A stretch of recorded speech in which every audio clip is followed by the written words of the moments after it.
Vale, vamos a empezar entonces con la introducción a Mint con Raspberry Pi. Como comentábamos, Mint es la abreviatura simplemente de Mosquito, InfluxDB, Node-RED y Grafana. Y lo vamos a hacer con una tarjeta Raspberry Pi. La Raspberry Pi imagino que casi todos la conocéis, pero básicamente es un single board computer, una SBC o lo que es lo mismo, un ordenador en una placa, ¿vale?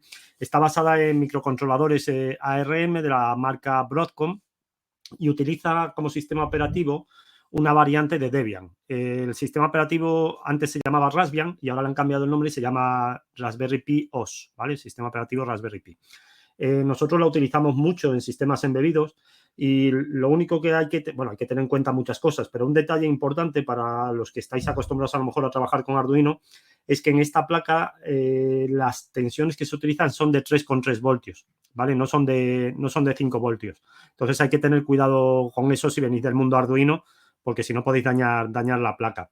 ¿Cómo se programa esta placa? Bueno, pues claro, esto es muy distinto a un Arduino Uno clásico, ¿vale? Esto ya es una placa que trae un sistema operativo, como os decía, entonces generalmente se programa en Python, es lo más habitual, se puede programar también en C, incluso se puede programar con Scratch, ¿vale? Con programación de bloques para niños o para personas que están aprendiendo, pero lo más habitual es hacerlo con Python.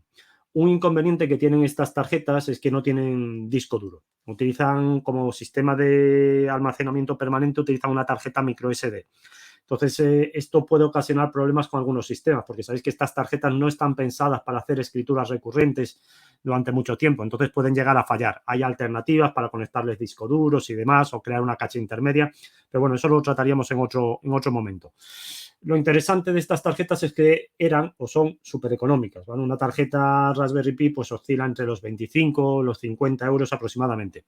Actualmente en la situación que estamos, desafortunadamente por el desabastecimiento, no están disponibles y se pueden encontrar pues a lo mejor ofertas en Amazon por 150, 200 euros o algo así, ¿vale? Hay que buscar canales alternativos.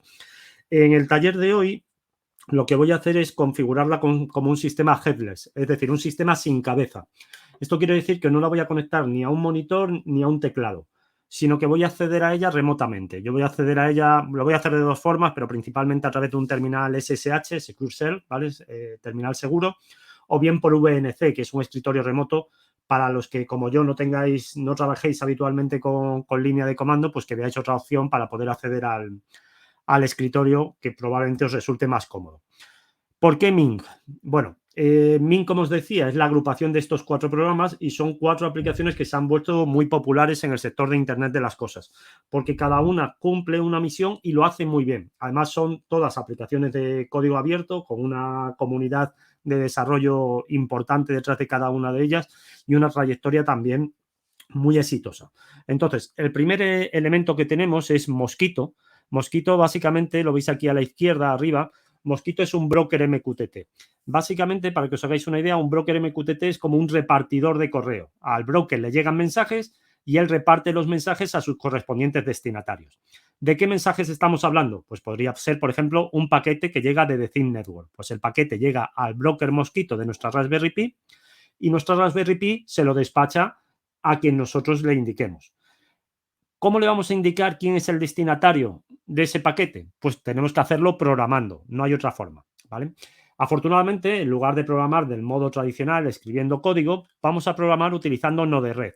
Node-RED es un lenguaje de programación realmente similar a un lenguaje de por bloques, como vais a ver a continuación, pero que se diseñó ya inicialmente con la idea de que se utilizase fundamentalmente en Internet de las cosas. Entonces es muy ágil, con muy poco trabajo podemos hacer cosas complejas de un modo sencillo. Entonces, con Node-RED lo que vamos a hacer es suscribirnos a nuestro broker Mosquito para recibir los datos que lleguen del exterior, por ejemplo, los datos que lleguen de Thin Network, y esos datos tenemos que almacenarlos en algún lugar. Los podríamos almacenar simplemente en un archivo de texto, pero obviamente existen opciones más interesantes y una de ellas es utilizar una base de datos como InfluxDB. InfluxDB es una base de datos de series temporales. Esto quiere decir que es una base de datos especialmente diseñada para admitir una cantidad de información brutal y clasificarla por timestamp. Timestamp son los sellos de tiempo y hora. Es decir, cada dato que entre en la base de datos va a tener un timestamp, un sello de fecha y hora, el momento en el que entró en la base de datos. Entonces son sistemas de base de datos muy simples, pero a la vez muy potentes, porque son capaces de ingestar una cantidad de datos brutal y de indexarlos de acuerdo a series temporales de un modo muy eficiente. Y por último ya tenemos los datos almacenados y luego generalmente para usar esos datos pues querremos graficarlos o mostrarlos en un dashboard. Y para eso vamos a usar Grafana. Grafana es una aplicación que no viene inicialmente del mundo de Internet de las cosas, sino más bien del sector de la monitorización de servidores, pero que ha encontrado un hueco importante porque realmente permite crear dashboards, paneles de control muy atractivos. Y aunque sus opciones de control no son muchas, con esto quiero decir que podemos representar datos en Grafana, pero si quisiéramos hacer el camino contrario, es decir, desde Grafana enviar una orden aguas arriba, esas opciones no son muchas las que tiene, si bien es posible. Sí ofrece posibilidades de enviarme alertas, ¿vale? Entonces, muy bueno para graficar datos, mediocre para poder enviar datos aguas arriba, es decir, para poder nosotros controlar dispositivos desde Grafana, y también muy interesante porque tiene un sistema de reglas de alerta muy potente. Entonces, estas son las 4 aplicaciones que vamos a ver hoy y los pasos que vamos a seguir básicamente son los que veis aquí. Yo voy a partir de cero, como si yo acabase de comprar esta tarjeta Raspberry Pi que tengo aquí en las manos, y lo primero que voy a hacer es cargarle el sistema operativo, ¿vale? Para ello voy a tener que grabar la imagen del sistema operativo en una tarjeta SD. Una vez que lo tenga cargado, lo que voy a hacer es acceder a esa Raspberry Pi remotamente. Como la Raspberry Pi está en modo headless, en modo sin cabeza, tendré que ver la forma de acceder, de obtener su dirección IP para poder acceder a ella. Luego también os mostraré cómo acceder a ella mediante VNC, por lo que os comentaba, por si no tenéis, no os resulta cómodo la línea de comandos y preferís utilizar un escritorio. A continuación actualizaremos el sistema operativo, haremos una pequeña introducción a Docker y acto seguido directamente instalaremos estas 4 aplicaciones Mint con la ayuda de IoT Stack. ¿Vale? IoT Stack es un generador de archivos Docker Compose, ya lo veréis posteriormente qué significa esto, pero básicamente implica que va a ser sencillísimo instalar estas 4 aplicaciones e integrarlas entre ellas. Bien, pues entonces vamos a empezar. Para instalar el sistema operativo, lo que voy a hacer en mi ordenador es insertar la tarjeta SD.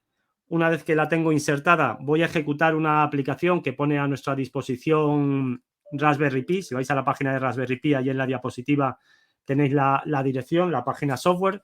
Pues en esa página podéis descargar el software que voy a utilizar yo ahora, que se llama PiMager.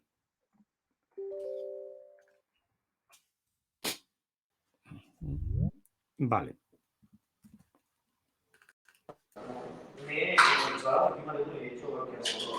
Bien, este es el software que vamos a utilizar para grabar el sistema operativo en la tarjeta SD y lo primero que tenemos que hacer es elegir qué sistema operativo queremos cargar. La Raspberry Pi puede utilizar el sistema operativo Raspberry Pi OS que os comentaba anteriormente, pero puede utilizar también otros sistemas operativos específicos, como veis aquí abajo. La opción recomendada actualmente es la Raspberry Pi OS de 32 bits. Hay una de 64 bits, pero está todavía un poco inmadura, entonces vamos a utilizar esta de 32 bits. Para no perder tiempo aquí, en lugar de seleccionarla aquí, lo que he hecho anteriormente es descargarla, con lo cual la tengo ya aquí preparada y la voy a tomar directamente desde mi ordenador local. Ya he elegido entonces la imagen del sistema operativo que quiero utilizar en mi Raspberry Pi. A continuación, tengo que elegir en qué tarjeta SD la quiero grabar. Es la única que tengo disponible actualmente, una de 16 GB. Y a continuación, muy importante, hay que hacer clic en este botón de la rueda dentada para configurarla. Entonces, fijaos, lo primero que he hecho aquí es indicar que la configuración quiero que sea para todos los usos. O sea, cada vez que use esta aplicación va a mantenerse esta misma configuración. Le he dado un nombre a la Raspberry Pi, ¿vale? Le he dado el nombre Raspberry Pi.local.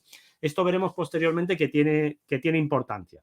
Voy a habilitar el acceso por Secure Shell para poder acceder a ella a través de una terminal, ¿vale? Luego voy a crear el usuario administrador, el primer usuario de la Raspberry Pi. Le voy a dar como nombre Pi y le he asignado también una contraseña. Generalmente en las Raspberry Pi el nombre de usuario es Pi y la contraseña es Raspberry, ¿vale? Pero bueno, aquí podéis poner la que vosotros queráis. A continuación, la he configurado para que se conecte a la red Wi-Fi de mi casa. Entonces he puesto aquí el SSID de mi red Wi-Fi y aquí he puesto la contraseña. Y a continuación he configurado también los locales, ¿vale? Aquí he puesto que mi red es una red en España, que estamos en la zona de España, de Europa Madrid, y que el teclado tiene la configuración de España. Simplemente esto ya lo tengo todo configurado y el siguiente paso sería pulsar el botón Bright.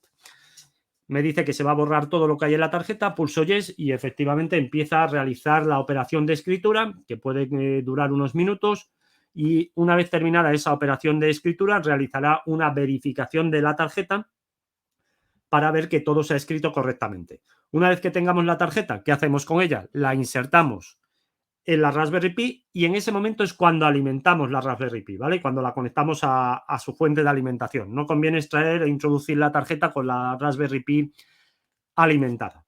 Bueno, pues este paso yo ya lo he hecho anteriormente, con lo cual ya lo tengo preparado en una Raspberry Pi y ahora la dificultad que tenemos es conseguir acceder a esa Raspberry Pi. ¿Cómo sabemos qué dirección IP tiene esa Raspberry Pi? Bueno, la forma más simple de hacerlo sería acceder directamente a nuestro router, al router de nuestra casa. Yo voy a acceder a él, lo tengo aquí. Y si accedemos a nuestro router, pues tendremos una opción que nos indicará todas las direcciones IP que se han asignado en nuestra red local.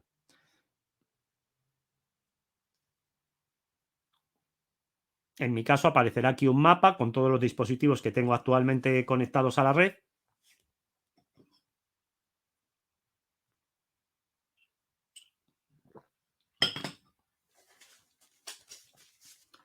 Bien, ya tengo aquí el mapa y como veis tengo una serie de dispositivos conectados y aquí por el nombre podría identificarla. ¿Veis? En mi caso tengo aquí una Raspberry Pi en la 1168, aquí tengo otra Raspberry Pi en la 164, en la 154, entonces sería una de esas dos.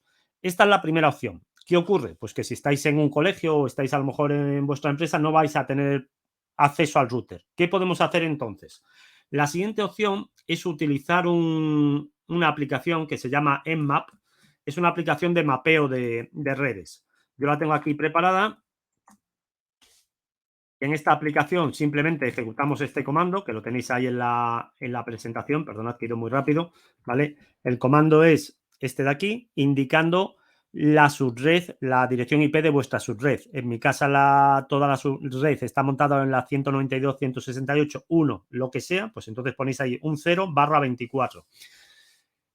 Y de este modo puedo hacer un mapeo de todo lo que hay conectado a mi red. Entonces, este programa lo que va a hacer es ir intentando ver qué puertos están abiertos en cada uno de los dispositivos. Entonces, como veis, tengo aquí una serie de dispositivos conectados y me ha detectado aquí una Raspberry Pi, aquí me ha detectado otra Raspberry Pi, aquí tengo otra Raspberry Pi, me ha detectado incluso más de las que tenía anteriormente, ¿vale? Esta sería la segunda opción y como veis, tenéis aquí las direcciones IP. Y la tercera opción, que es la más cómoda. Pues la tercera opción ya depende de que vuestra red tenga activado el multicast DNS. Recordad que le hemos dado un nombre a la Raspberry Pi. Si nuestra red tiene activado ese multicast DNS, vamos a poder directamente hacerle un ping. Entonces yo, por ejemplo, si accedo a la línea de comandos y hago un ping a raspberrypi.local, en mi caso, como sí que tengo activado ese multicast, pues veis que inmediatamente puedo acceder utilizando directamente ese nombre. No tengo que complicarme más la vida, ¿vale? Entonces, yo estaría en una situación realmente muy cómoda. Y si no, las otras dos alternativas que os he comentado. Bien, ahora que ya sé cómo acceder a la Raspberry Pi, que ya tengo su dirección, voy a utilizar un programa terminal para acceder a ella. Clásicamente se utiliza mucho PuTTY, ¿vale? Es una aplicación ya muy veterana, pero se sigue utilizando mucho. Entonces, simplemente hay que escribir aquí la dirección, es por el puerto 22, pulsamos Open. Aquí simplemente me está advirtiendo de un tema de certificados, pulsamos sí y me dice que me acredite. El nombre de usuario, recordad que lo hemos establecido también en la pantalla anterior del Imager. Entonces aquí el nombre de usuario era Pi, como os he comentado. Generalmente la contraseña es Raspberry, yo la he cambiado. Y de esta forma ya estoy conectado a la Raspberry Pi, ¿vale? Ya tengo acceso a este sistema operativo Raspberry Pi OS que hemos instalado en la tarjeta Raspberry Pi. ¿Qué podemos hacer ahora? Bueno, pues lo primero que vamos a hacer para los que no os sintáis cómodos con la línea de comando es habilitar el acceso por VNC. VNC es una aplicación de escritorio remoto. Para esto simplemente tenemos que escribir un comando, no sé si se va a ver muy bien, pero el comando es sudo raspi-config Y aquí en las opciones de interface hay una opción que es VNC directamente. Would you like que desearía habilitar el servidor VNC? Sí, lo habilitamos y ya está habilitado el servidor VNC, ¿vale? De esta forma ya podría salir de este Raspberry Config y si ahora ejecuto un VNC Viewer, un terminal VNC que tengáis en vuestro ordenador, yo por ejemplo voy a usar este y voy a acceder a Raspberry Pi local, escribo ahí directamente la dirección, veis que me da la misma advertencia de seguridad, no hay problema, pulso continuar, me pide la contraseña de acceso del usuario Pi, la escribo y como veis ya tengo aquí la terminal, el escritorio remoto y aunque era un sistema headless, un sistema sin monitor y sin teclado, como veis puedo controlarlo desde aquí. Podré ir al menú principal de la Raspberry Pi, que es este de aquí, se desplegaría. Como veis es un poco lento respondiendo, quizás porque también tengo yo la red un poco cargada. Pero bueno, veis que aquí tenemos una serie de opciones. Como os comentaba, pues en programación, por ejemplo, trae una herramienta de programación Tommy para Python, que es lo más, Tommy para Python, que es lo más habitual, ¿vale? Entonces, bueno, trae unas cuantas aplicaciones aquí con las que podríamos manejarnos. De esta forma ya tenemos entonces acceso a nuestra Raspberry Pi, bien por terminal o bien por VNC, y ahora necesitaríamos conocer unos comandos básicos para podernos manejar en estos sistemas operativos que están basados en Linux. Ahí os he puesto una lista de los más, bueno, yo que no soy un experto en Linux desde luego, pero los que se suelen usar casi a diario. Entonces, los voy a leer muy rápido para que os hagáis una idea. Quizás el más importante es el primero, que es para apagar la Raspberry Pi, ¿vale? Es sudo shutdown-h now. Este comando lo que hace es parar, apagar la Raspberry Pi. Si la queréis apagar en algún momento, por favor, no la desenchuféis directamente. Hay que ejecutar antes este comando por lo que os decía anteriormente de que la tarjeta SD se puede dañar en caso contrario. Si la desconectáis directamente se podría dañar. Luego hay un comando también para resetearla, reboot. Hay un comando que hace lo mismo que el que os he enseñado antes de shutdown, que es power off. El sudo su es simplemente para no tener que escribir sudo siempre, ¿vale? Esto de sudo es una autorización, es decir, autorízame a ejecutar este comando. Hay comandos especiales como apagar un sistema que solamente están al acceso de los administradores. Entonces, con este comando previo, con este modificador, lo que hacemos es solicitar ese permiso, ¿vale? Entonces, bueno, ahí lo tenéis en un chiste, básicamente, hazme un sándwich, háztelo tú mismo. Y sin embargo, si digo, sudo, hazme un sándwich, ok, ¿vale? Ya no tiene más remedio el sistema que obedecerme, porque se lo digo con sudo delante. Es como pedir las cosas por favor, ¿vale? Bien, otro muy importante, ls-la. Esto es para hacer un listado, ls es list, listar, y list all files, listar todos los archivos. Luego cd para cambiar de directorio. Si ponemos, por ejemplo, cd punto punto, quiere decir subir al directorio anterior, ¿vale? Punto punto significa directorio anterior. cp copiar un archivo, mv mover un archivo, rm eliminar un archivo, rm-r eliminar una carpeta, mkdir crear una carpeta, cat visualizar un archivo. Nano es un pequeño editor de textos que es muy cómodo, ¿vale? Imagino que muchos usáis Vi. Y bueno, a los que Vi os resulte complicado, pues hay otro más sencillo que es Nano. Y por último, pwd, que es Print Working Directory. Si no sabes en qué directorio estás, escribes pwd y te dice en qué directorio estás.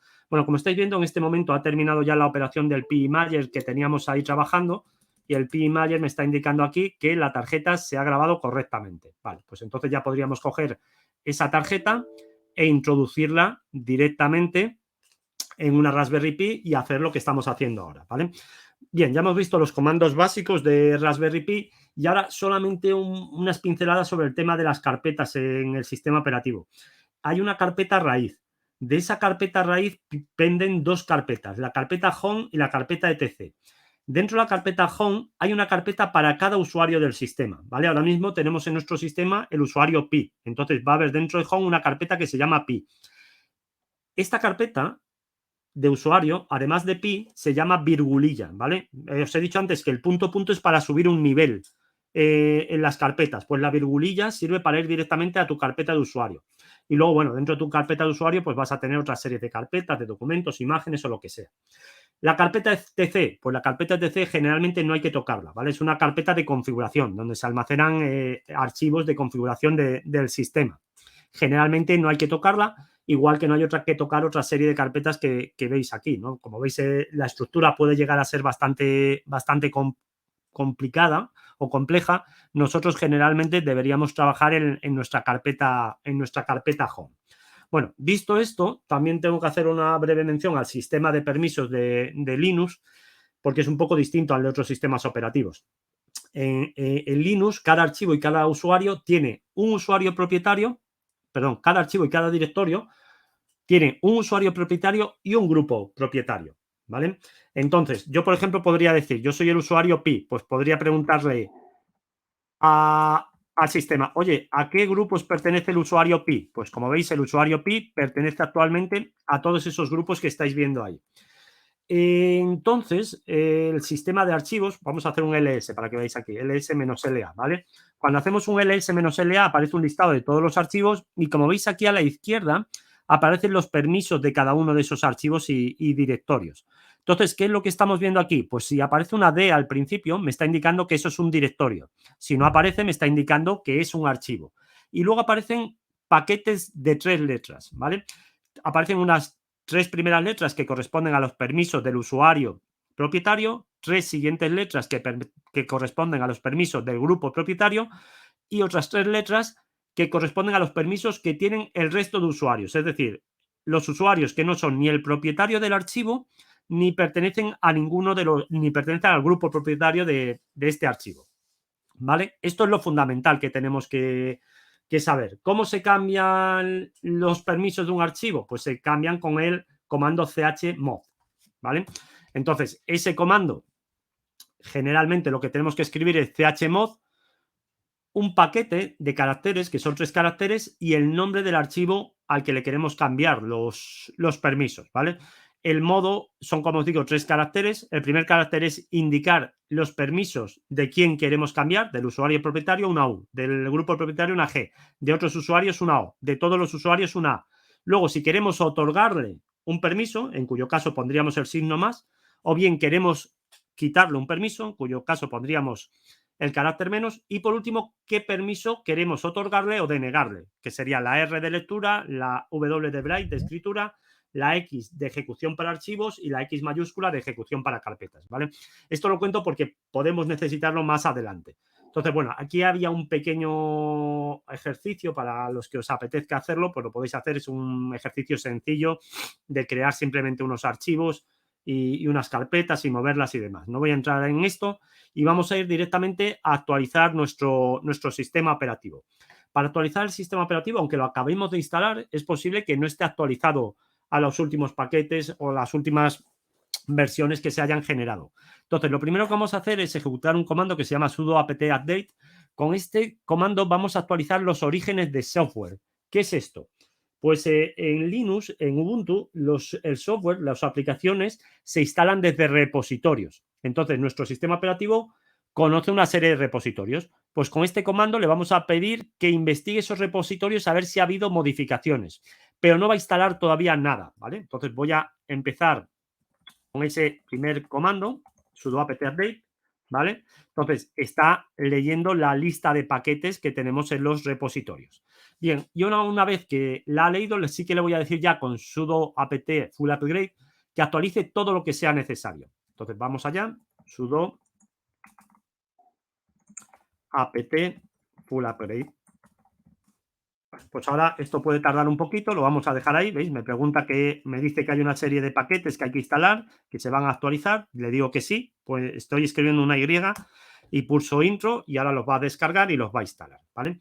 Bien, con eso ya vamos a tener el sistema operativo listo para trabajar. Ahora la cuestión es que queremos instalar aplicaciones, queremos instalar, como estábamos comentando, pues Mosquito, InfluxDB, todo esto.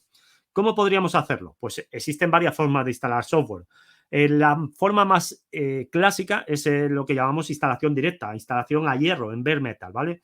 Entonces, ¿eso cómo lo haríamos? Pues eso podríamos venir directamente, a la consola y aquí en preferencias veis que tenemos la opción de añadir o eliminar software.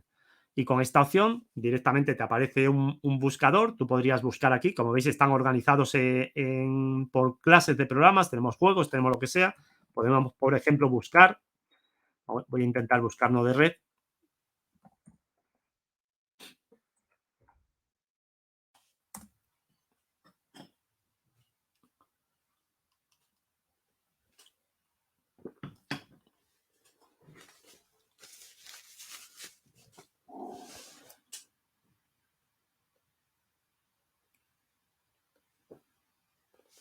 Bueno, y como veis, pues lo habría encontrado aquí y desde aquí lo podríamos instalar ya directamente. Esta es una opción, ¿vale? La instalación de software a hierro, directamente en Bare Metal.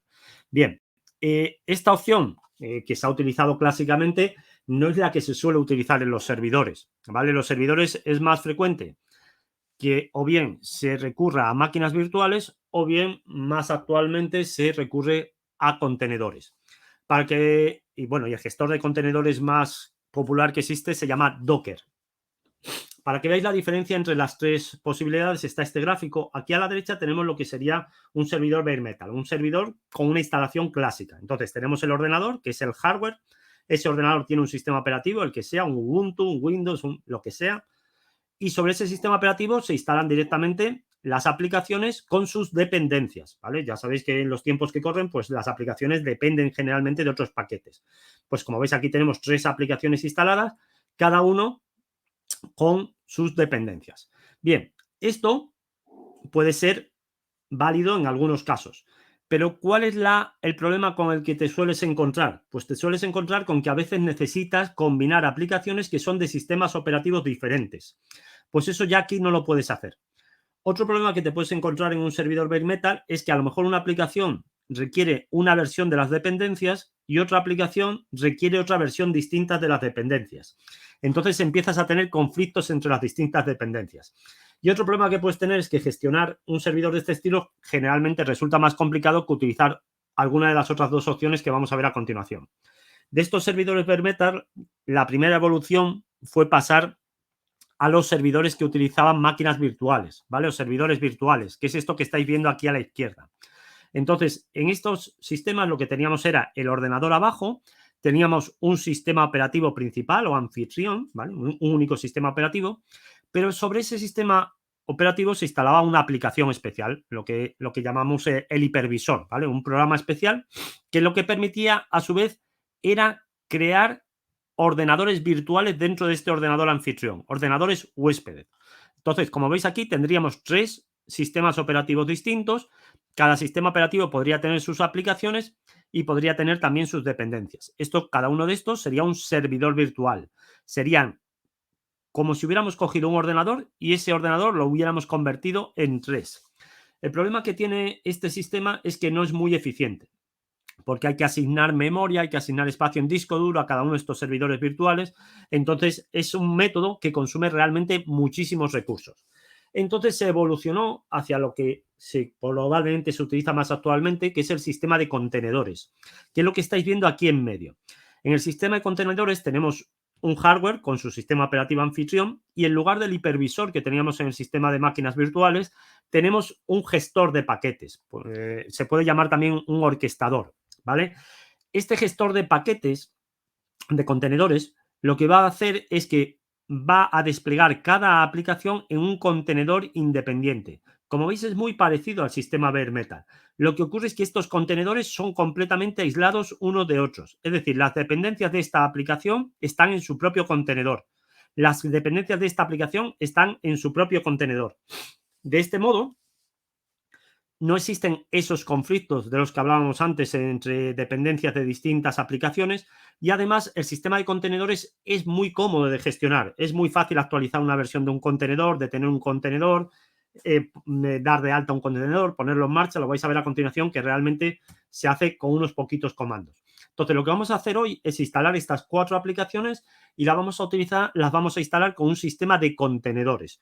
Como os digo, el sistema más popular es Docker, y en Docker se utilizan 3 términos que hay que entender.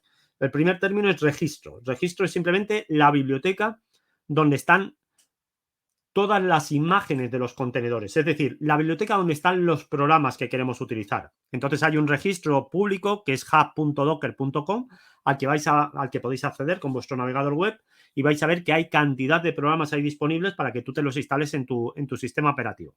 Una vez que has encontrado un programa que quieres instalar, lo que vas a hacer es descargarte la imagen de ese programa.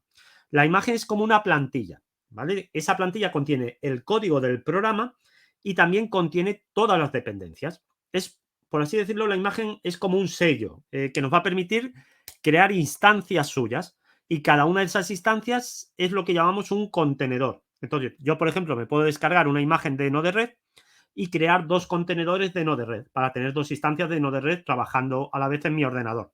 Entonces, vemos que tenemos el registro, que es la biblioteca de programas, la imagen, que son los programas en sí, y luego los contenedores, que si lo queréis ver, en cierta forma es como la instalación de esos programas. ¿Vale? Estos son los 3 términos básicos que hay que tener en cuenta. ¿Por qué se está utilizando principalmente Docker? Pues por lo que os comentaba antes, fundamentalmente, porque el footprint, es decir, los recursos que requiere son menores que los de una máquina virtual. Y aunque si bien es cierto que es probablemente más lento que un sistema bare metal, la lentitud no es tanta, ¿vale? Entonces sí que está justificado. Luego es bastante seguro o muy seguro porque las aplicaciones están independizadas una de ellas, entonces no hay problemas de conflictos. Luego es muy flexible, puedes instalar nuevas versiones realmente de una forma muy simple, con un único comando, incluso entre sistemas y arquitecturas que son distintas. Y el principal inconveniente, si le queremos ver alguno, es que, claro, tienen que ser todas aplicaciones para el mismo sistema operativo, porque recordad que en un sistema de contenedores solamente tenemos un sistema operativo. Entonces, si ese sistema operativo es un sistema operativo Ubuntu corriendo en una máquina ARM, pues solamente vamos a poder instalar contenedores que funcionen en Ubuntu con una máquina ARM. Entonces, esa es la limitación, que realmente no es una gran limitación, ¿vale? Pero bueno, por ponerle un pero. ¿Cómo funciona esto de Docker? Bueno, pues ya hemos visto antes que lo que tenemos que hacer es ir al registro, en el registro buscar el programa que nos interese y nos descargamos la imagen. Y una vez que nos hemos descargado la imagen, creamos el contenedor. El contenedor realmente lo que hace es que coge la imagen y crea un duplicado suyo, pero un duplicado de solo lectura. Esos archivos no se pueden modificar, ¿vale? Y sobre esos archivos de solo lectura, crea una capa de archivos que se van a poder leer y escribir. Entonces, si durante la ejecución del programa, imaginaos que os habéis descargado Node-RED y queréis crear un nodo nuevo, pues ese nodo obviamente se tiene que almacenar en algún sitio. Pues lo que hace el contenedor es coger el archivo que hay que modificar, lo pasa a esa capa de lectura-escritura y lo modifica ahí, ¿vale? Y queda ahí la copia del archivo modificada. Pero ojo, si ahora detenemos el contenedor, esta capa de lectura y escritura se borra. De tal modo que cuando nosotros rearranquemos el contenedor, habríamos perdido todas las modificaciones que hemos hecho. Obviamente, esto sería una locura y existe una forma de resolverla. La forma de resolverla se llaman volúmenes, ¿vale? Los volúmenes lo que hace es que esta capa de lectura y escritura del contenedor, los archivos que se han modificado, en lugar de quedar dentro del propio contenedor, se trasladan al sistema operativo principal, al sistema de archivos del sistema operativo principal, de tal forma que persisten en él, de modo que aunque apaguemos el contenedor, cuando lo volvemos a iniciar, recuperará esos archivos del volumen correspondiente, ¿vale?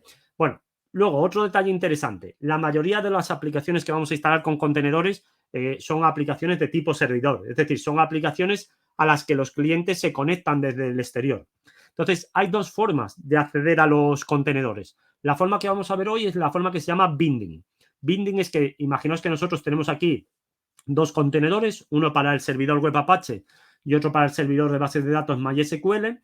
Esos programas, como probablemente sabréis, responden generalmente en ciertos puertos, es decir, cuando tú quieres acceder a un servidor web Apache, aunque habitualmente no lo ponemos, pues lo natural sería poner worldwideweb.ibm.com 2.80 para indicar que queremos acceder al servidor por el puerto 80, ¿vale? Bien, pues lo que hacemos es que esos puertos, que son puertos internos del contenedor, los vinculamos a puertos externos del sistema anfitrión. Recordad que estamos en esta plantilla de aquí. Tenemos un sistema operativo principal. Ese sistema operativo tiene puertos y estos contenedores a su vez tienen puertos internos. Pues lo que hacemos es que vinculamos uno de esos puertos internos a un puerto externo. Eso es el binding, que es lo que vamos a ver hoy. Entonces, por ejemplo, podemos poner que cualquier petición que llegue al ordenador principal por el puerto 8080 se redirija al puerto 80 del contenedor Apache y cualquier petición que llegue al puerto de la máquina principal 6603 se redirija al puerto 3306 del contenedor MySQL. Esto es lo que vamos a hacer hoy. No es lo más habitual. Lo más habitual es utilizar un proxy inverso, ¿vale? Un proxy inverso es esta otra opción que veis aquí, no sé si se verá muy bien, pero aquí lo que ocurre es que existe, generalmente se usa Nginx, que es uno de los proxies más populares, y lo que haces es que tú escribes una dirección en tu navegador web y vas directamente al puerto 80. Y lo que hace el proxy inverso es, dependiendo de la ubicación a la que tú quieras acceder, es decir, dependiendo de lo que hayas escrito en el URL, pues te redirige ya a un puerto o a otro. Y luego esos puertos, por binding, están internamente ya unidos a los puertos correspondientes de los contenedores. Esto hay que entenderlo porque pensad que nosotros vamos a tener aquí 4 servidores trabajando conjuntamente y esos servidores van a tener que comunicarse entre sí. Entonces, imaginaos que aquí en lugar de poner Apache, pone, por ejemplo, Mosquito y aquí pone Node-RED. Entonces, claro, si Node-RED tiene que comunicarse con Mosquito, no tiene sentido que vaya por el exterior de la máquina, sino que directamente se van a comunicar internamente, ¿vale? Bien, ya que tenemos todo esto visto, lo siguiente que vamos a hacer es directamente instalar Docker, porque Docker no viene por defecto en el sistema operativo. Entonces vamos a coger ese comando y vamos a instalar Docker, que se instala en un momento. Estamos por aquí. Vale, cogemos el comando. Este comando básicamente lo que está diciendo es que quiero ejecutar en un shell el archivo que voy a descargar, cures para descargar este archivo, ¿vale? Lo quiero ejecutar en un shell. Vale, pues entonces me descarga el archivo y ahora lo va a ejecutar. Una vez que lo tengamos ejecutado, vamos a ver si funciona directamente con el comando docker. Como veis, está aquí instalando todavía. Vamos a esperar unos segundos. Voy a avanzar a la siguiente diapositiva mientras tanto, porque lo siguiente que vamos a tener que hacer, que por eso te daba unas pinceladas sobre los comandos Linux, lo siguiente que vamos a hacer es, vamos a añadir a nuestro usuario, al usuario pip, a un grupo que se va a crear al instalar Docker. Se va a crear un grupo de usuarios nuevos que se llama Docker. Y para que nosotros podamos ejecutar con el usuario pi comandos de Docker, es importante que este usuario pertenezca al grupo Docker. ¿Y eso cómo lo vamos a hacer? ¿Cómo vamos a añadir al usuario pi al grupo Docker? Pues simplemente con uno de los comandos de Linux, que es usermod. Con este comando lo que le vamos a pedir es que añada al usuario pi al grupo Docker, es decir, que añada a los grupos a los que ya pertenece el usuario pi, porque un usuario puede pertenecer a varios grupos, pues que le añada un grupo más, que le añade el grupo Docker. Bueno, vamos a ver si ha terminado esto ya de instalarse, todavía no.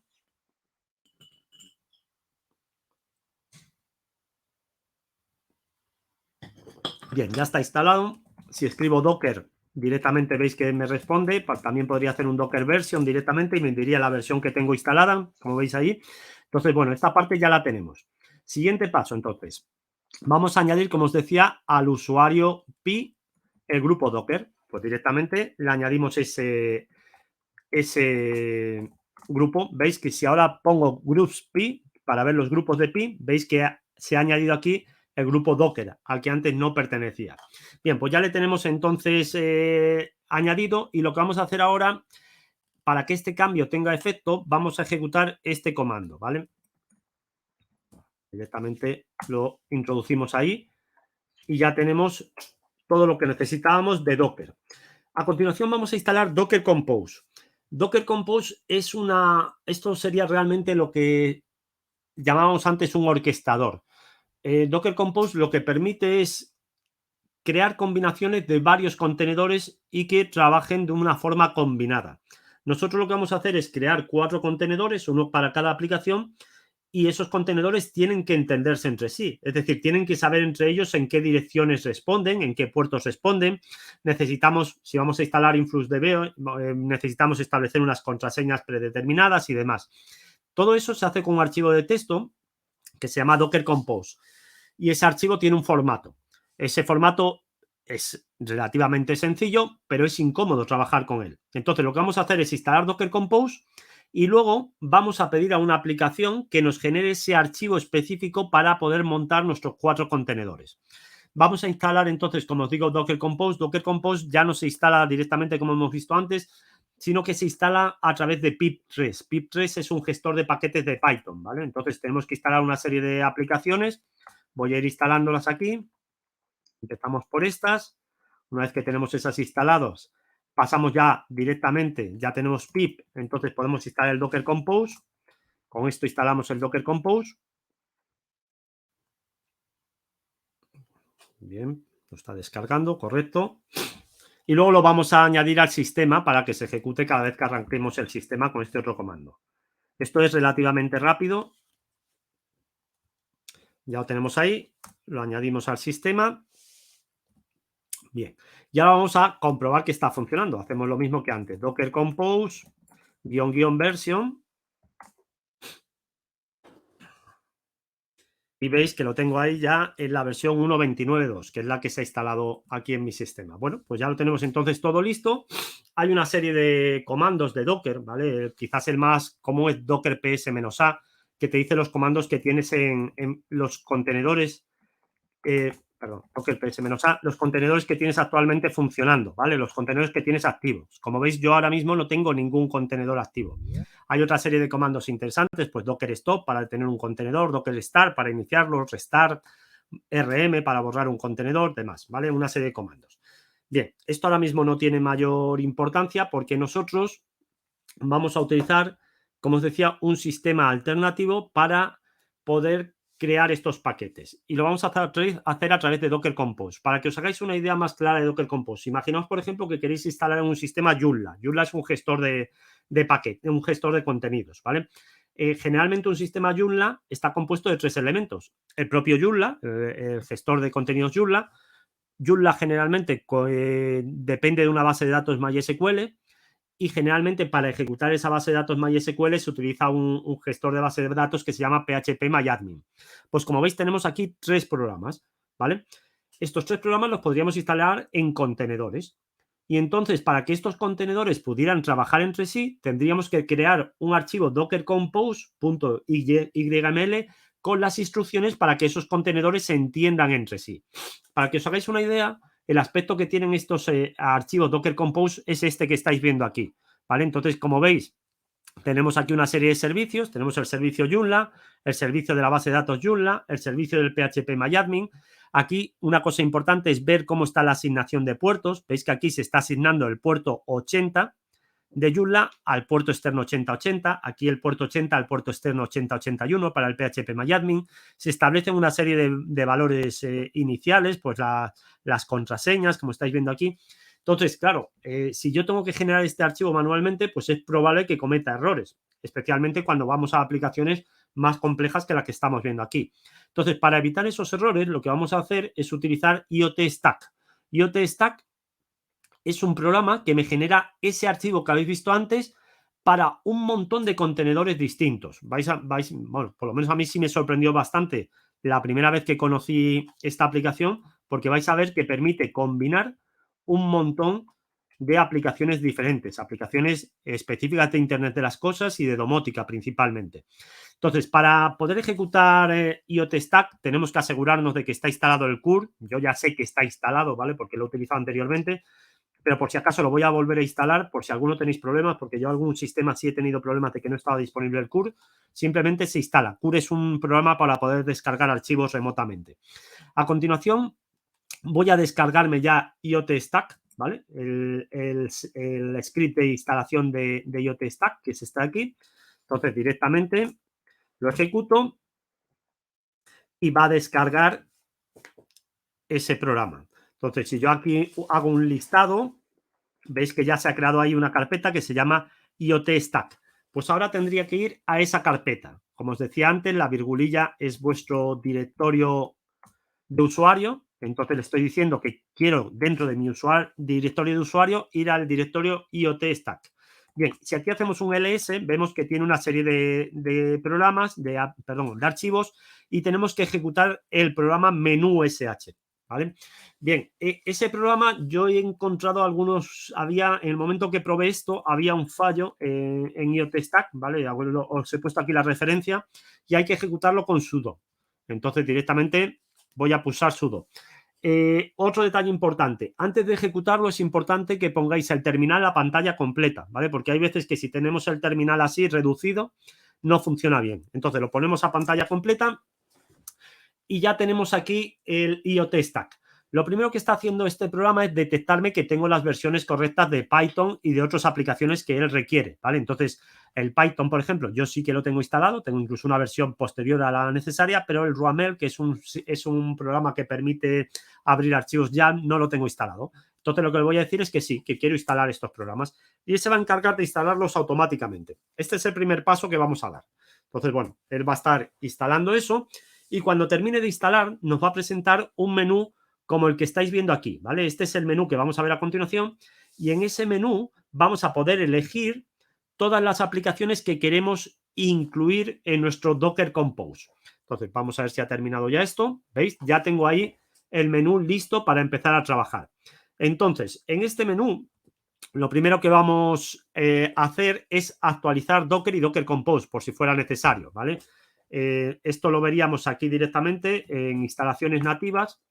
Veis que tiene aquí una opción de actualizarlo. Si no lo hubiéramos instalado anteriormente, lo podríamos instalar aquí. Pero yo he preferido instalarlo manualmente, como he hecho anteriormente, porque me ha dado problemas instalándolo manualmente, ¿vale? Entonces, lo podría... ¿Sí? ¿Alguna pregunta? No, vale. Vale, lo actualizo.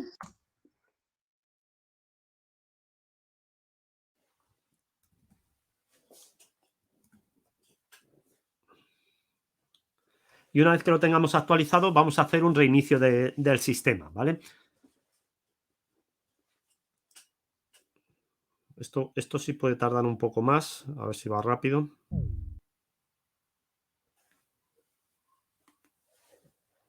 Vale. ¿Veis? Te pregunta si lo quieres reiniciar. Le digo que sí, que lo quiero reiniciar y claro, evidentemente en cuanto reinicio la máquina, pues pierdo la conexión con el terminal serie. Bueno, no pasa nada, voy a esperar unos segundos para que se reinicie y cuando se reinicie rearranco la sesión. Mientras tanto, ¿qué es lo siguiente que vamos a hacer? Una vez que lo tengamos reiniciado, vamos a volver a acceder a ese menú y ya directamente vamos a ir a la opción Build Stack. Y ahí nos va a aparecer el listado de todos los programas que están disponibles en este generador de Docker Compose. Entonces vamos a encontrar, por supuesto, los 4 que vamos a utilizar nosotros, pero también muchos más.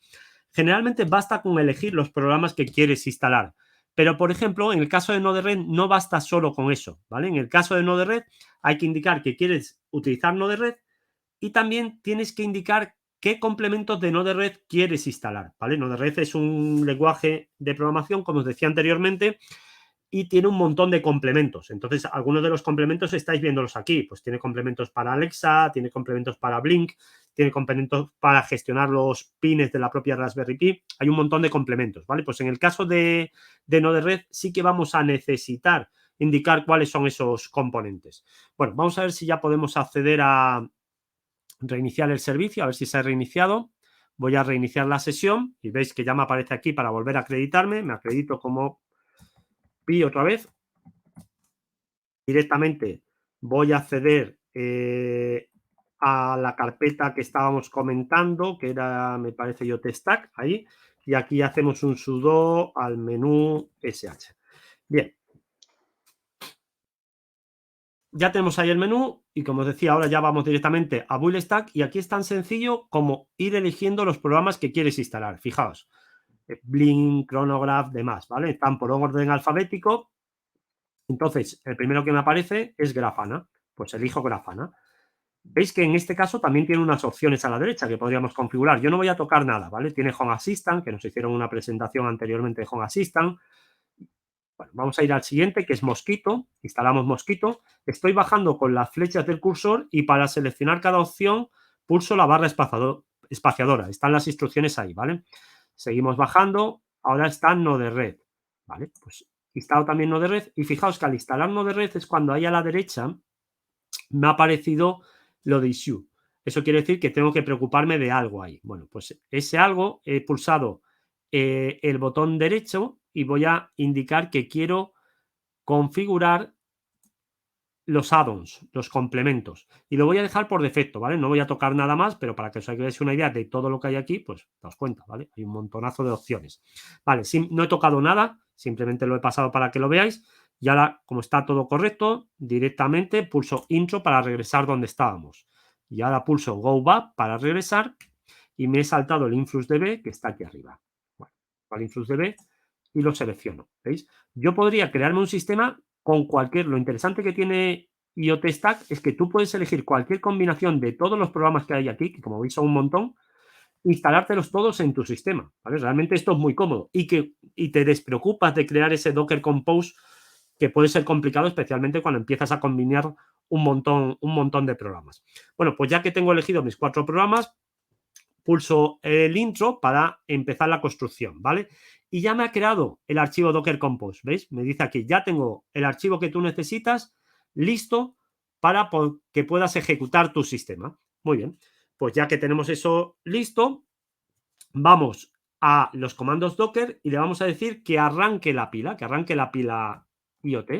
Entonces pulsamos ahí y como veis lo que está haciendo es un Docker Compose App del archivo. Está levantando el Grafana y ahora va a ir descargando todo lo que necesite descargar y va a ir levantando todos estos sistemas. Bien.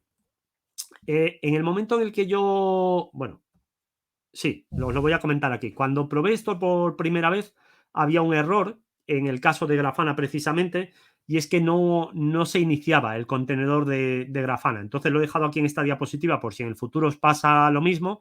Lo que hay que hacer es abrir el archivo Docker Compose YML, que os lo ha generado ahí en la misma carpeta en la que nos encontrábamos, y en el servicio de Grafana, la imagen, el problema es que no ponía el main este que he puesto yo aquí, ¿vale? No sé si se verá muy bien, pero ahí he puesto un main. Ese main no está.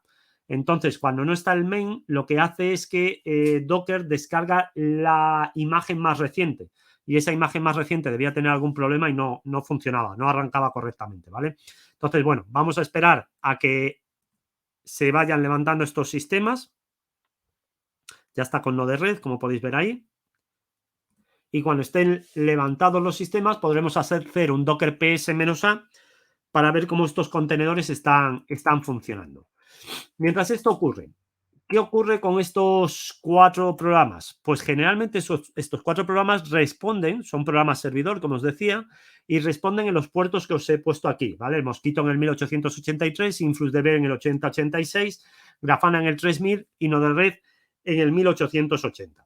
El único peculiar, ¿no? De esto no nos tenemos que preocupar nosotros de nada, porque vais a ver que para nosotros acceder a los servidores va a ser tan sencillo como escribir directamente su nombre, pero sí que en el caso de Grafana debemos tener en cuenta que al acceder a él por primera vez nos va a obligar a cambiar el nombre de usuario y la contraseña, ¿vale? El nombre de usuario es admin, la contraseña es admin. Entonces, lo que vamos a hacer ahora en primer lugar es acceder a Grafana y cambiar esas credenciales por otras distintas. Bueno, vamos a ver si esto está ya. Falta un poco.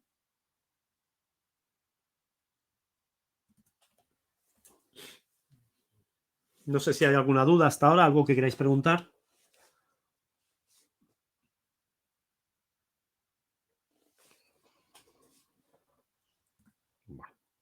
Vale, pues mientras esto termina, vamos a avanzar un poco entonces.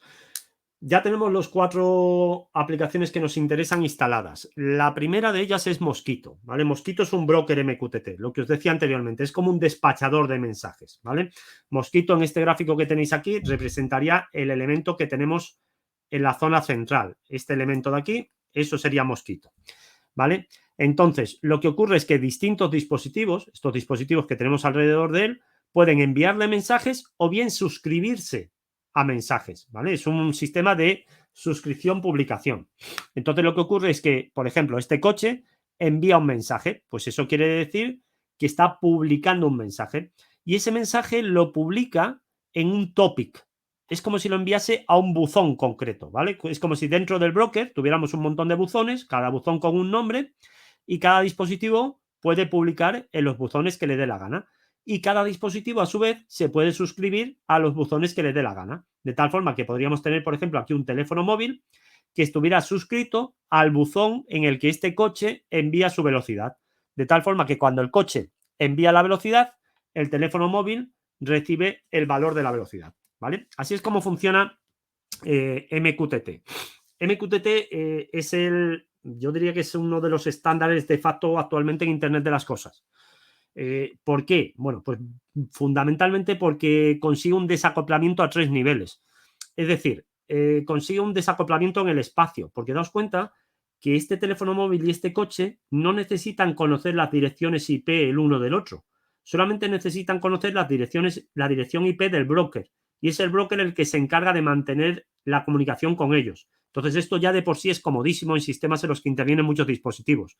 Luego también produce un desacoplamiento en el tiempo, porque el teléfono móvil y el coche no tienen por qué estar conectados permanentemente al broker.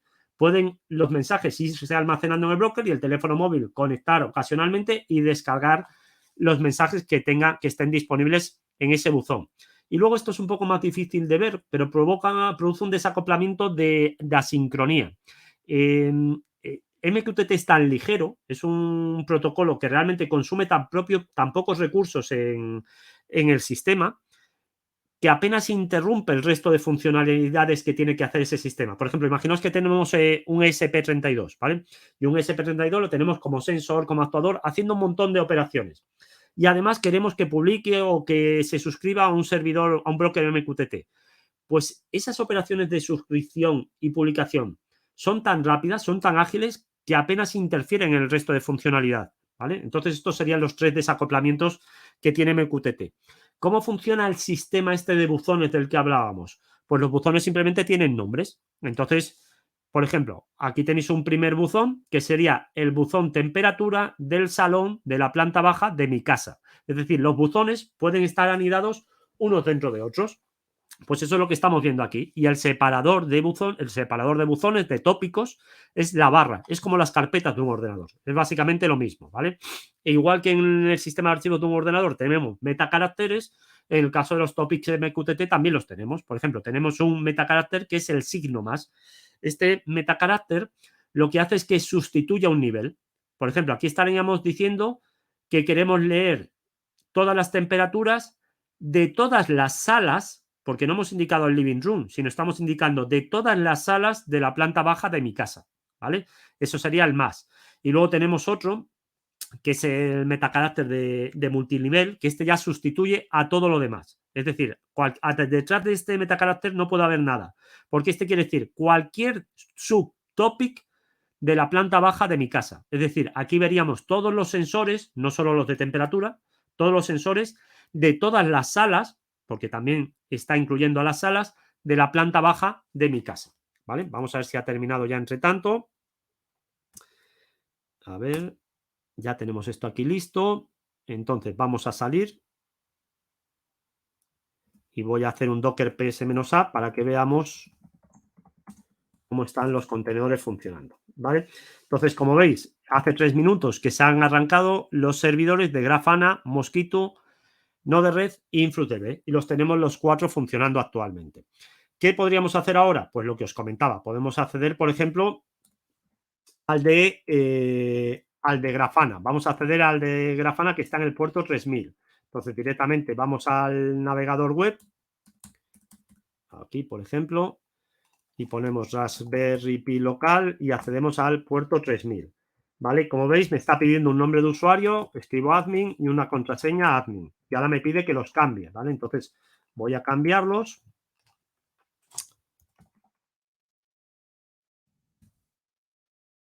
Lo escribo una vez y lo vuelvo a escribir. Vale, a ver, algo escrito mal.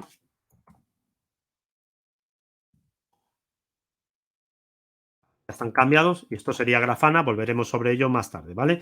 Ya tenemos, como os digo, entonces, todo instalado. Estábamos viendo la parte de MQTT, que ya hemos visto cómo funcionan los topics.